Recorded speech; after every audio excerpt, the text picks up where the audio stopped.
உங்கையர் பிள்ளை உனக்கே அடைக்கலம் என்று அங்கு அப்பழஞ்சொற் புதுக்கும் எம் அச்சத்தால் எங்கள் பெருமான் உனக்கொன்று உரைப்போம் கேள்.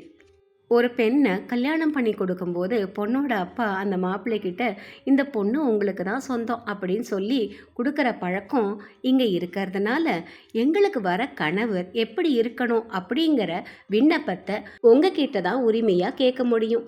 எங்களோட விண்ணப்பத்தை சொல்கிறோம், நீங்கள் கேளுங்கள் இறைவா என்று அந்த பெண்கள் இறைவனிடம் கேட்பதாக மாணிக்கவாசகர் எழுதியிருக்கிறார். எம் கொங்கை நின் அன்பரல்லாதோர் தோள் சேரற்க எம் கை உனக்கல்லாது எப்பணியும் செய்யற்க கங்குல் பகலிங்கன் மற்றொன்றும் காணற்க இங்கு இப்பரிசே எமக்கு எம்கோ நல்குதியேல்.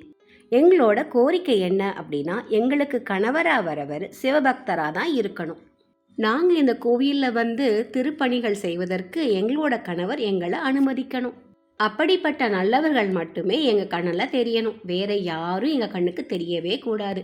இப்படி ஒரு பரிசை நீங்கள் எங்களுக்கு தருவீங்க அப்படின்னா எங்க எழிலன் ஞாயிறு எமக்கேலோர் எம்பாவாய். அந்த அழகிய சூரியன் எங்கே உதிச்சா எங்களுக்கு என்ன அப்படின்னு அந்த பெண்கள் கேட்குற மாதிரி இந்த பாடலை முடித்திருக்கிறார். அதாவது அவங்க கேட்குற மாதிரி கணவன் அமைஞ்சிட்டா அவங்களுக்கு எந்த கவலையும் இல்லை அப்படிங்கிறது தான் சூரியன் எங்கே உதிச்சா எங்களுக்கு என்ன அப்படிங்கிற மாதிரி எழுதியிருக்கார். மார்கழி மாதத்தில் அதிகாலை எழுந்து அந்த சிவனை தொழுது நற்கதி அடைவோம். ஓம் நம சிவாய.